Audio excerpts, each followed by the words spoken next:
El hombre rebelde, de Albert Camus. Audio número 5. La rebelión de los petimetres. Pero sigue siendo la hora de los literatos. El romanticismo, con su rebelión luciferina, sólo servirá verdaderamente a las aventuras de la imaginación. Como Sade, se separará de la rebelión antigua por la preferencia que concede al mal y al individuo.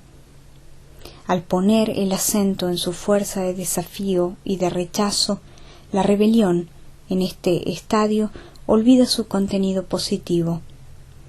Puesto que Dios reivindica el bien que hay en el hombre, hay que convertir ese bien en irrisión y elegir el mal. El odio a la muerte y la injusticia conducirá, pues, si no al ejercicio, por lo menos a la apología del mal y del asesinato. La lucha de Satán y de la muerte en El paraíso perdido, poema preferido por los románticos, simboliza este drama, pero tanto más profundamente por cuanto la muerte es, con el pecado, hija de Satán. Para combatir al mal, el rebelde, juzgándose inocente, renuncia al bien y engendra de nuevo el mal. El héroe romántico produce ante todo la confusión profunda y, por así decirlo, religiosa del bien y del mal. Tema dominante en William Blake, por ejemplo. Este héroe es fatal porque la fatalidad confunde el bien y el mal, sin que el hombre pueda defenderse. La fatalidad excluye los juicios de valor, los reemplaza por un así es, que lo excusa todo, salvo al Creador, único responsable de esa escandalosa situación de hecho. El héroe romántico es fatal, también porque a medida que crece en fuerza y genio, crece en él el poder del mal. Todo poder, todo exceso, se cubre entonces con el así es. La idea muy antigua de que el artista, el poeta en particular, es demoníaco, halla una formulación provocadora en los románticos. Hay también en esta época un imperialismo del demonio que aspira a anexarle todo, hasta los genios de la ortodoxia. Lo que hizo que Milton, observa Blake, escribiese con encogimiento cuando hablaba de los ángeles y de Dios, y con audacia cuando lo hacía de los demonios y el infierno, es que era un verdadero poeta y del partido de los demonios sin saberlo. El poeta, el genio, el hombre mismo, en su imagen más alta, exclama entonces al mismo tiempo que Satán: adiós esperanza, pero con la esperanza adiós temor, adiós remordimientos, mal, sé mi bien. Es el grito de la inocencia ultrajada. El héroe romántico se considera pues obligado a cometer el mal por nostalgia de un bien imposible. Satán se alza contra su creador porque éste ha empleado la fuerza para someterle. Igualado en razón, dice el Satán de Milton, se ha elevado sobre sus iguales por la fuerza. La violencia divina es condenada así explícitamente. El rebelde se alejará de ese Dios agresor e indigno. El Satán de Milton es moralmente muy superior a su Dios, como quien persevera a pesar de la adversidad y la fortuna, es superior a quien en la fría certeza de un triunfo seguro ejerce la más horrible venganza sobre sus enemigos. Herman Melville. Lo que está más lejos de él es lo mejor, y reinará sobre todas las fuerzas hostiles al orden divino. El príncipe del mal no ha elegido su camino, sino porque el bien es una noción precisa y utilizada por Dios para propósitos injustos. La inocencia misma irrita al rebelde en la medida en que supone una ceguera de Cándido. Este negro espíritu del mal que irrita a la inocencia suscitará así una injusticia humana paralela a la injusticia divina. Puesto que la violencia está en la raíz de la creación, le responderá una violencia deliberada.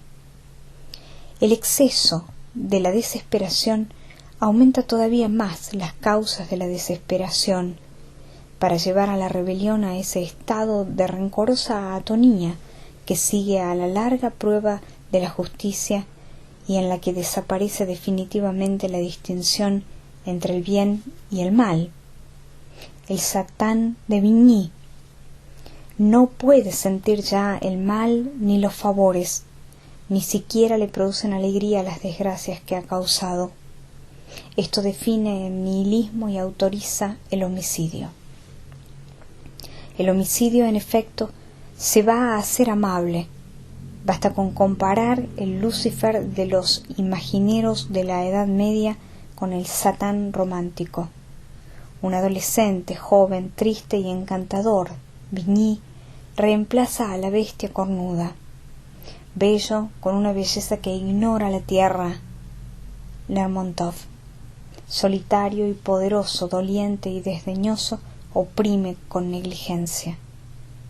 Pero su excusa es el dolor. ¿Quién se atrevería a envidiar, dice el Satán de Milton, al que el más alto puesto condena a la mayor parte de sufrimientos sin término? Tantas injusticias sufridas, un dolor tan continuo, autorizan todos los excesos. El rebelde se toma, por lo tanto, algunas ventajas.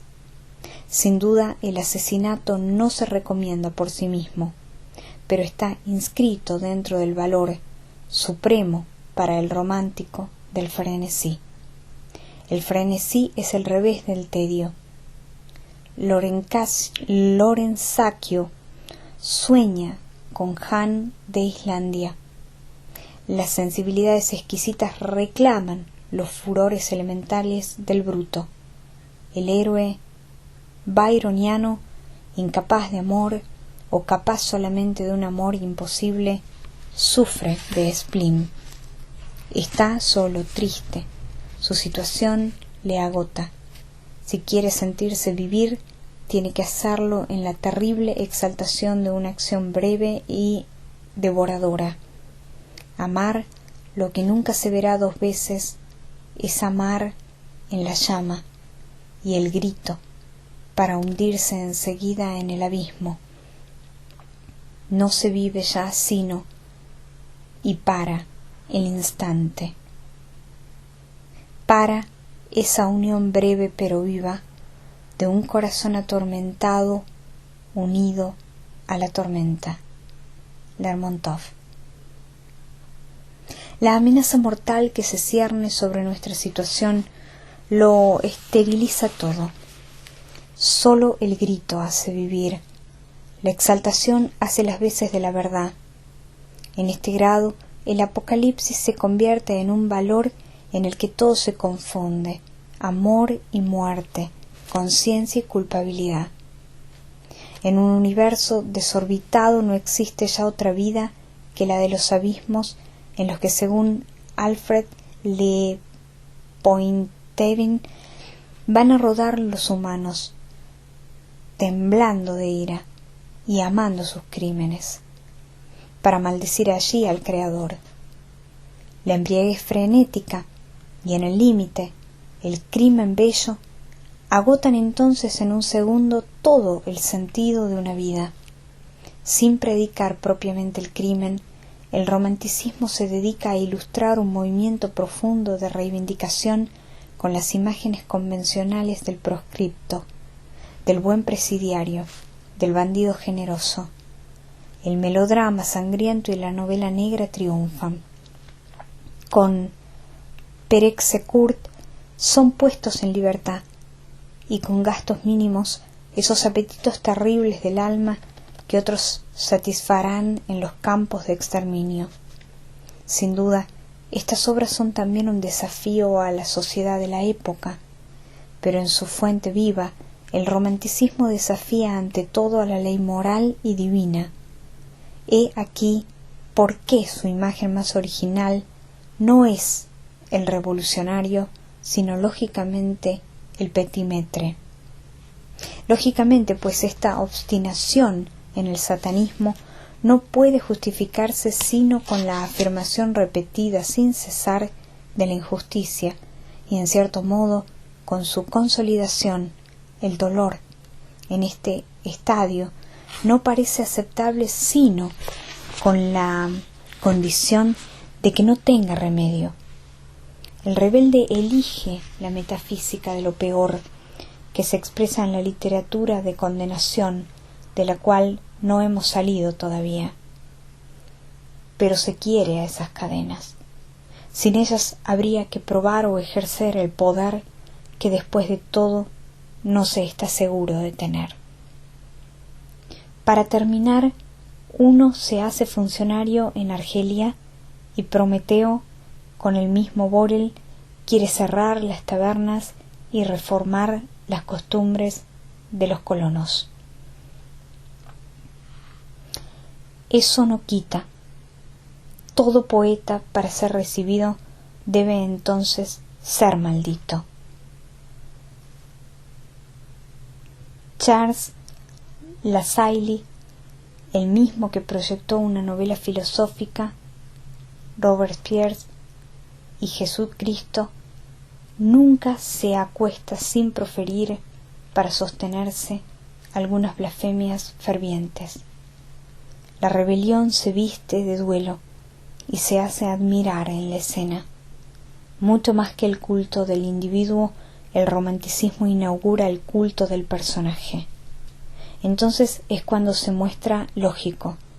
Al no esperar ya la regla o la unidad de Dios, obstinada en lanzarse contra un destino enemigo, impaciente por mantener todo lo que puede serlo todavía en un mundo dedicado a la muerte, la rebelión romántica busca una solución en la actitud. La actitud reúne en una unidad estética al hombre librado al azar y destruido por las violencias divinas. El ser que debe morir resplandece por lo menos antes de desaparecer, y este esplendor constituye su justificación.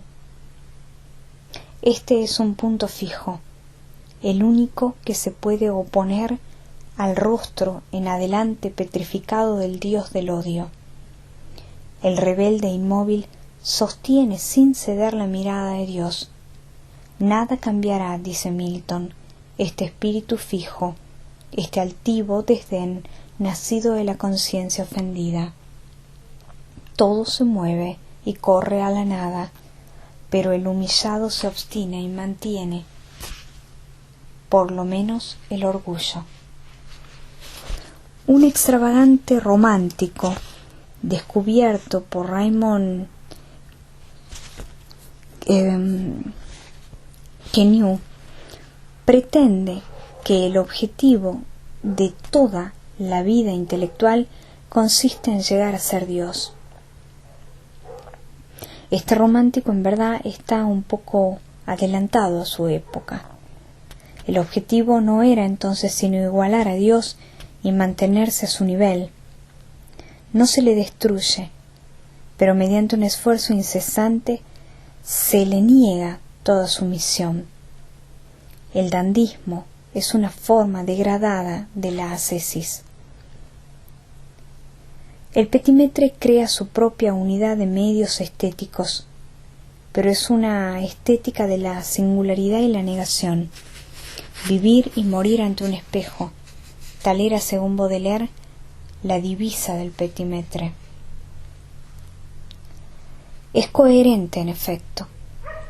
El petimetre es por función un opositor, solo se mantiene el desafío. Hasta entonces la criatura recibía su coherencia del Creador.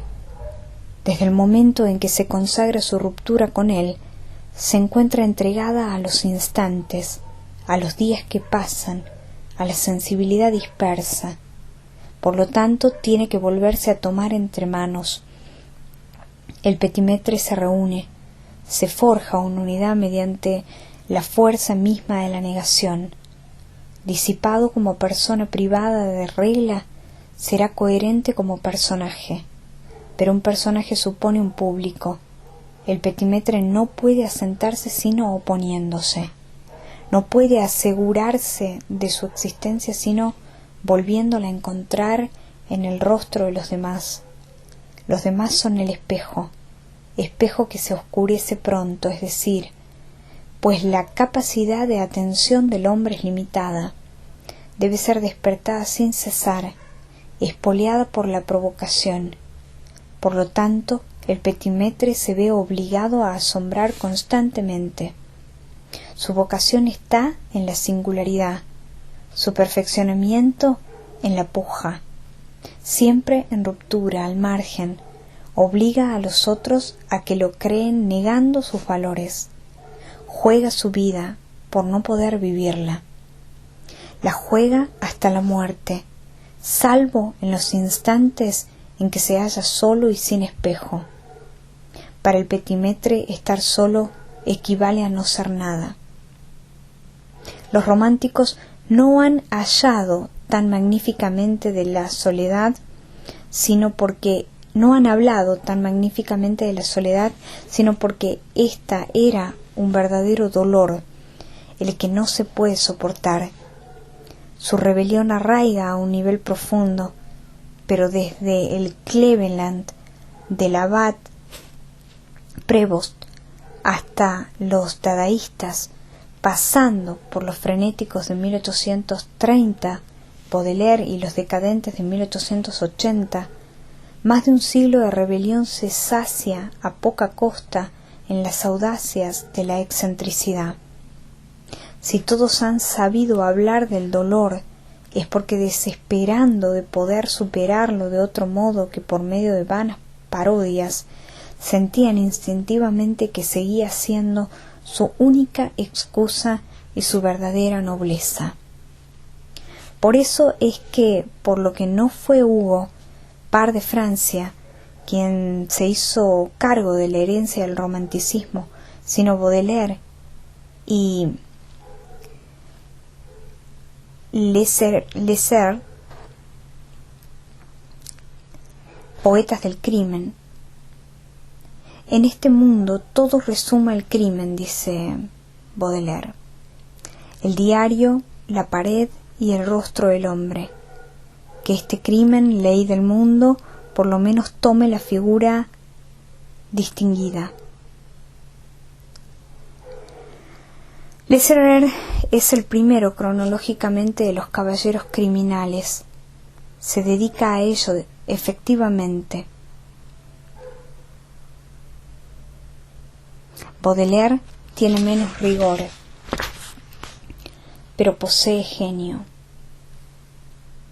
Creará el jardín del mal, en el que el crimen no figurará sino como una especie más rara que las otras. El terror mismo se convertirá en fina sensación y objeto raro.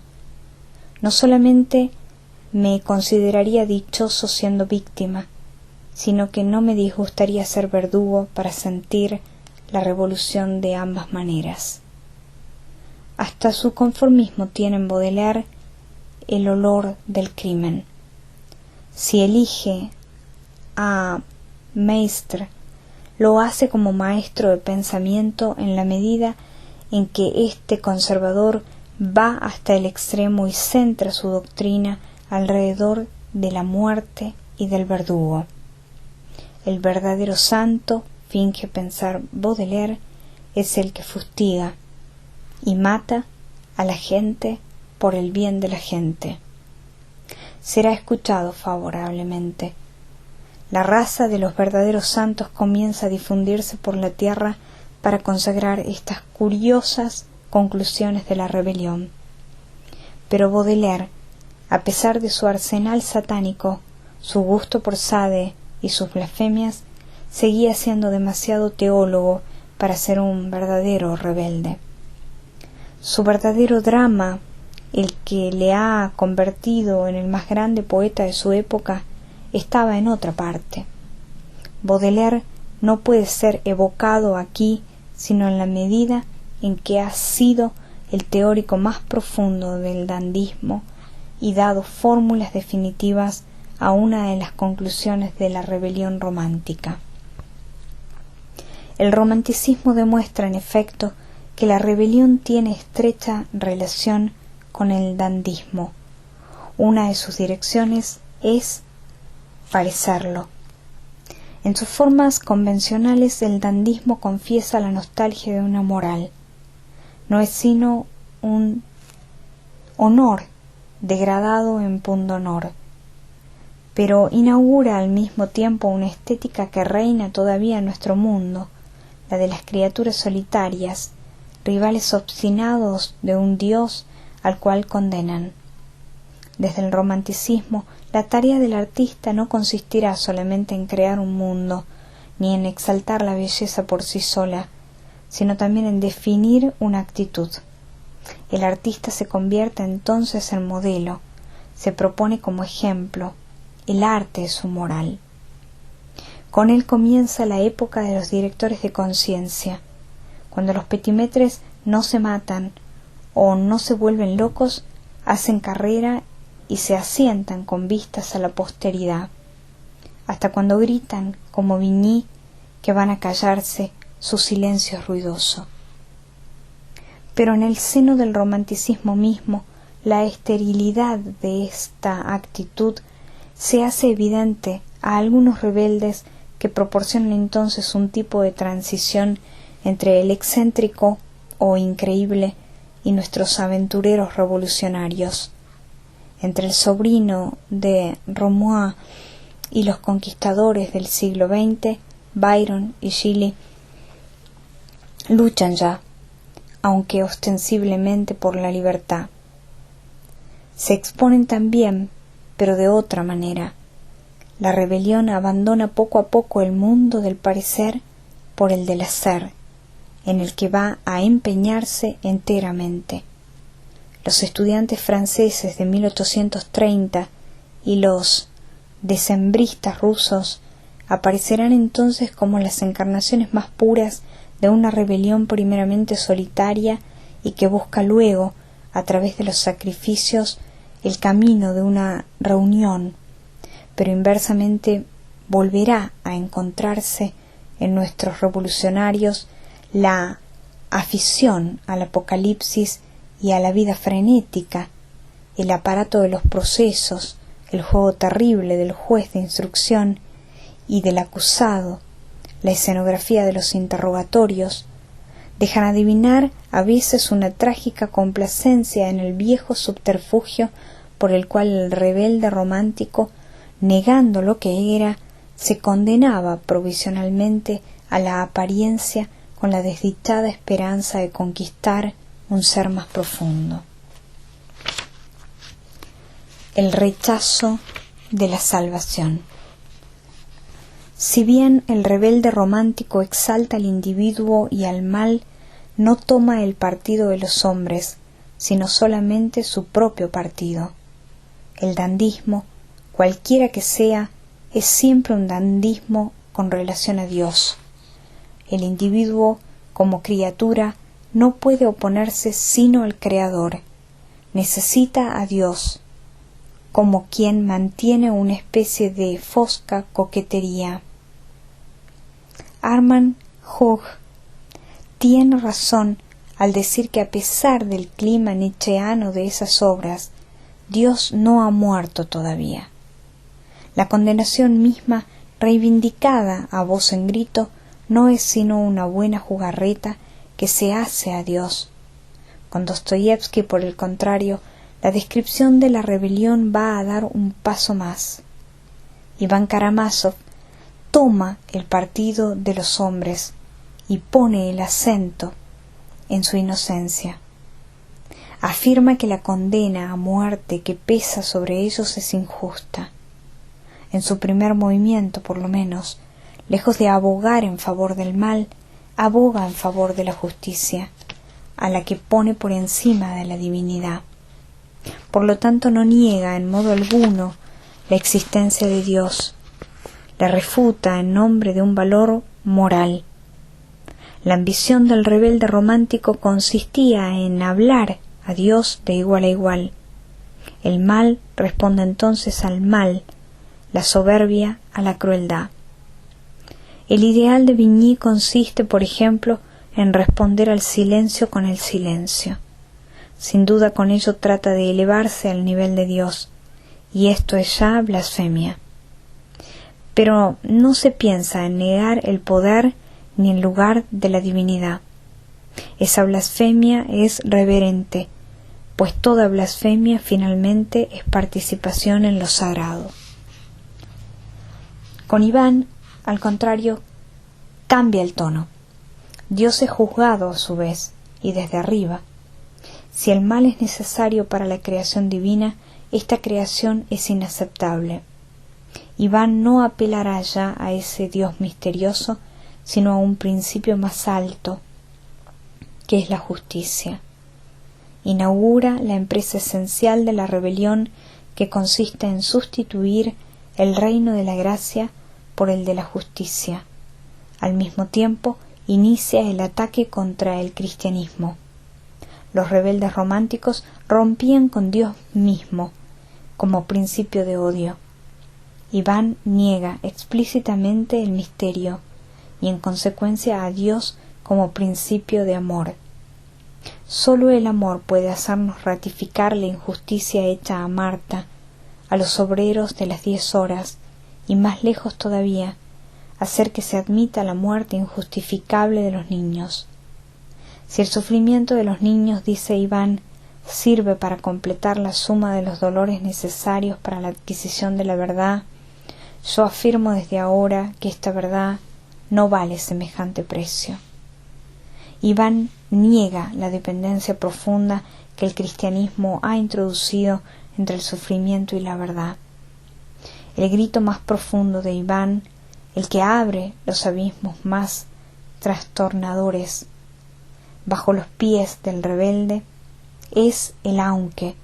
Mi indignación subsistiría aunque Dios existiese, aunque el misterio ocultase una verdad, aunque el starets socimo tuviese razón.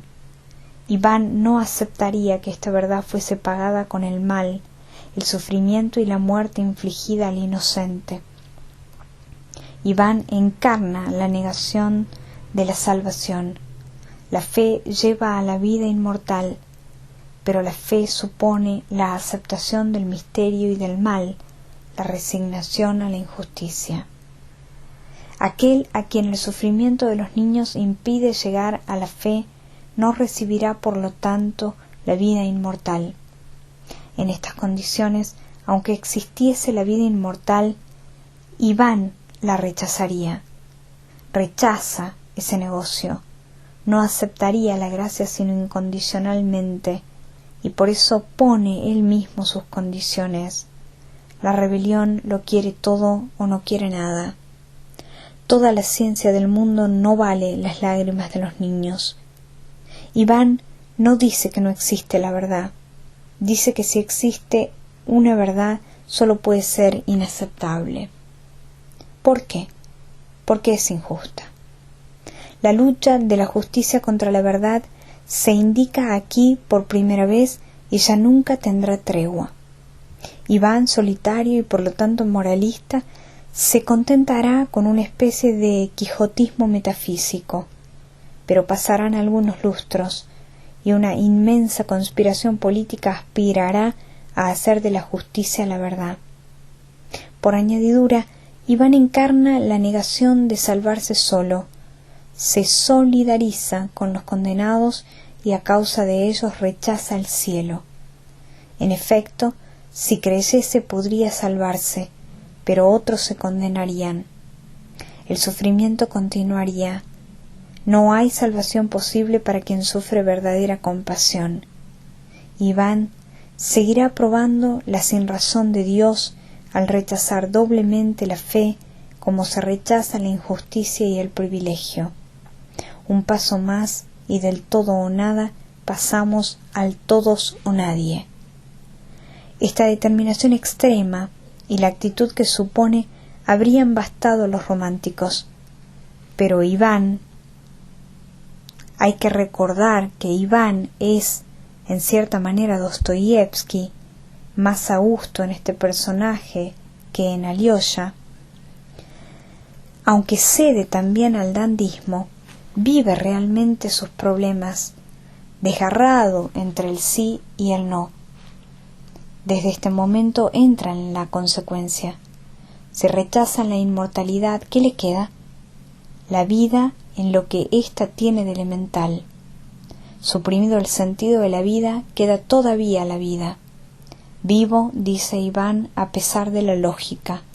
Y añade, si no tuviese ya fe en la vida, si dudase de una mujer amada del orden universal y estuviese persuadido, por el contrario, de que todo no es sino un caos infernal y maldito, aún entonces, a pesar de todo, querría vivir. Iván vivirá por lo tanto y amará también, sin saber por qué. Pero vivir es también obrar. ¿En nombre de qué? Si no hay inmortalidad, no hay recompensa ni castigo, ni bien ni mal. Creo que no hay virtud sin inmortalidad.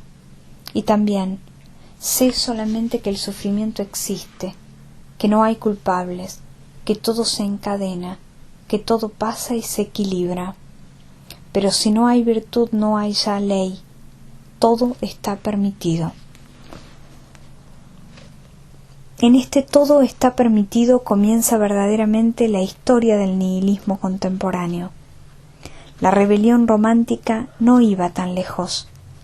Se limitaba a decir en suma que todo no estaba permitido, pero que ella se permitía, por insolencia, lo que estaba prohibido. Con los Karamazov, por el contrario, la lógica de la indignación va a volver a la rebelión contra sí misma y a arrojarla a una contradicción desesperada.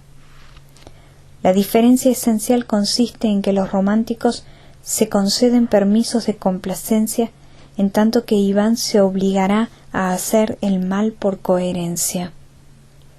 No se permitirá ser bueno. El nihilismo no es solamente desesperación y negación, sino sobre todo voluntad de desesperar y de negar. El mismo hombre que tomaba tan ferozmente el partido de la inocencia, que temblaba ante el sufrimiento de un niño, que quería ver con sus ojos a la cierva durmiendo junto al león y a la víctima abrazando al asesino, desde el momento en que niega la coherencia divina y trata de encontrar su propia regla, reconoce la legitimidad del asesinato. Iván se rebela contra un dios homicida, pero desde el instante en que razona su rebelión deduce la ley del homicidio. Si todo está permitido, puede matar a su padre, o por lo menos sufrir que le maten. Una larga reflexión sobre nuestra situación de condenados a muerte termina únicamente con la justificación del crimen. Iván, al mismo tiempo, odia la pena de muerte. Relatando una ejecución, dice ferozmente: su cabeza cayó en nombre de la gracia divina, y admite en principio el crimen, todas las indulgencias para el asesino, ninguna para el verdugo. Esta contradicción, en la que Sade vivía a gusto, estrangula, por el contrario, a Iván Karamazov.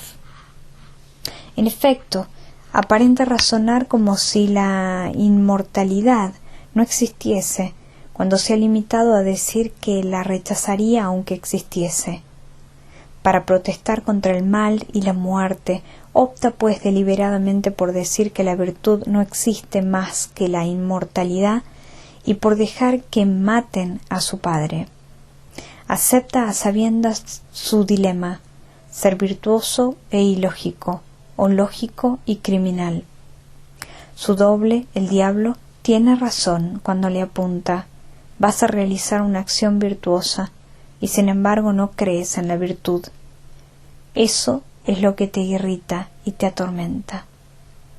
La pregunta que se hace por fin Iván, la que constituye el verdadero progreso de Dostoyevski, hace realizar al espíritu de rebelión, es la única que nos interesa aquí. ¿Se puede vivir y mantener la rebelión? Iván deja adivinar su respuesta.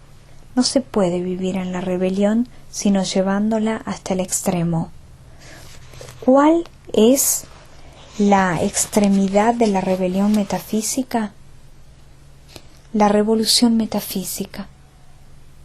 El amo de este mundo, después de haber sido impugnado en su legitimidad, debe ser derribado. El hombre debe ocupar su lugar. Como Dios y la inmortalidad no existen, al hombre nuevo se le permite convertirse en Dios. ¿Pero qué es ser Dios?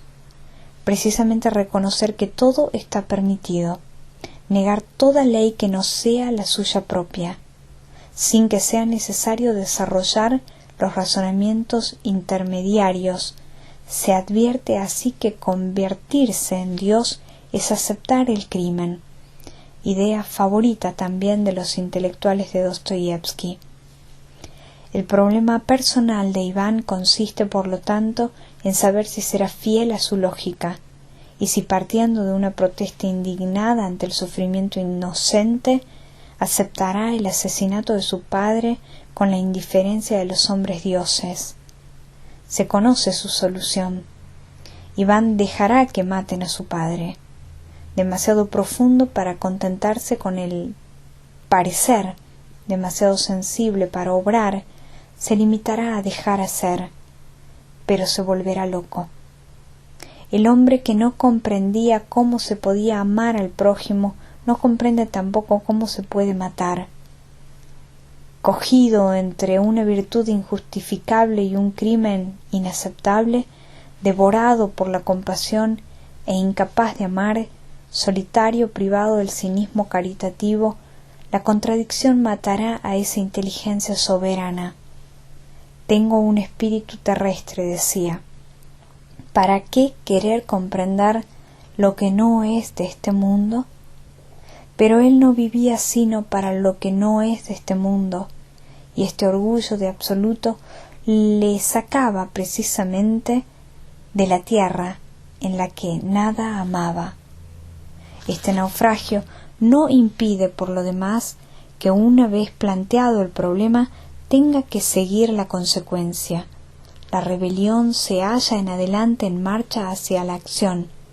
Dostoyevski indica ya este movimiento con una intensidad profética en la leyenda del gran inquisidor. Iván finalmente no separa a la creación de su creador. No es a Dios a quien rechazo, dice, sino a la creación. Dicho de otro modo, es a Dios Padre, inseparable de lo creado.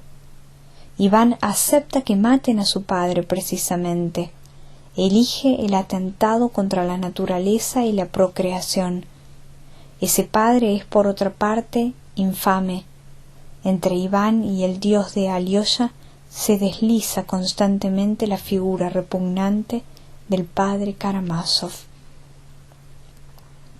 Su proyecto de usurpación sigue siendo, por lo tanto, completamente moral.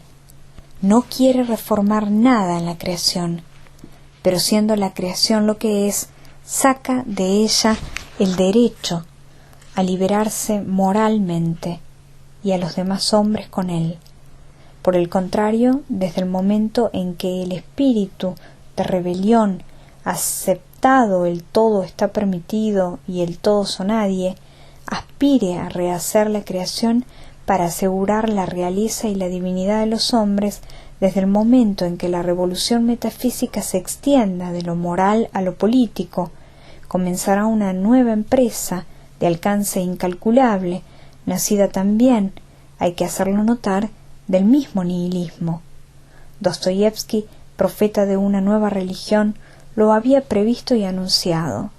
Si Alyosha hubiese sacado en conclusión que no hay Dios ni inmortalidad, se habría hecho enseguida ateo y socialista, pues el socialismo no es solamente la cuestión obrera, es sobre todo la cuestión de la Torre de Babel, que se construye sin Dios, no para alcanzar los cielos de la tierra, sino para bajar los cielos hasta la tierra. Estas cuestiones, Dios y la inmortalidad, son las mismas que las cuestiones socialistas, pero encaradas desde otro punto de vista. Después de esto, Alyosha puede en efecto llamar a Iván con ternura verdadero bobalicón. Este procuraba únicamente el dominio de sí mismo y no lo conseguía. Vendrán otros más serios que, partiendo de la misma negación desesperada, exigirán el imperio del mundo. Son los grandes inquisidores que encarcelan a Cristo y que le dirán que su método no es bueno, que la dicha universal no se puede obtener mediante la libertad inmediata para elegir entre el bien y el mal, sino mediante la dominación y la unificación del mundo. Primeramente hay que reinar y conquistar. El reino de los cielos vendrá en efecto a la tierra, pero en él reinarán los hombres, primeramente algunos de ellos, que serán los césares, los primeros que han comprendido, y luego, con el tiempo, los demás. La unidad de la creación se hará por todos los medios, pues todo está permitido. El gran inquisidor está viejo y cansado, pues su ciencia es amarga. Sabe que los hombres son más perezosos que cobardes, y que prefieren la paz y la muerte a la libertad para discernir el bien y el mal. Siente compasión, una compasión fría por ese paso silencioso al que la historia desmiente sin cesar. Le obliga a hablar, a reconocer sus errores y legitimar en un sentido la empresa de los inquisidores y los césares. Pero el preso se calla. La empresa proseguirá sin él. Lo matarán. La legitimidad vendrá al final de los tiempos, cuando el reino de los hombres está asegurado. La cosa sólo comienza, está lejos de haber terminado, y la tierra tendrá que sufrir mucho todavía. Pero nosotros alcanzaremos nuestro objetivo. Seremos césares, y entonces pensaremos en la dicha universal. Desde entonces el preso ha sido ejecutado. Sólo reinan los grandes inquisidores que escuchan el espíritu profundo, el espíritu de destrucción y de muerte. Los grandes inquisidores rechazan orgullosamente el pan del cielo y la libertad, y ofrecen el pan de la tierra sin la libertad. Desciende de la cruz y creeremos en ti, gritaban ya sus polizontes en el Gólgota. Pero él no descendió, y hasta en el momento más torturante de la agonía se quejó a Dios porque le había abandonado. No existen, por lo tanto, más pruebas que la fe y el misterio que los hombres rechazan y los grandes inquisidores escarnecen. Todo está permitido, y los siglos del crimen se han preparado para este minuto de trastorno. Desde Pablo hasta Stalin, los papas que han elegido al César han preparado el camino para los césares que sólo se eligen a sí mismos. La unidad del mundo, hecha sin Dios, tratará en adelante de hacerse contra Dios.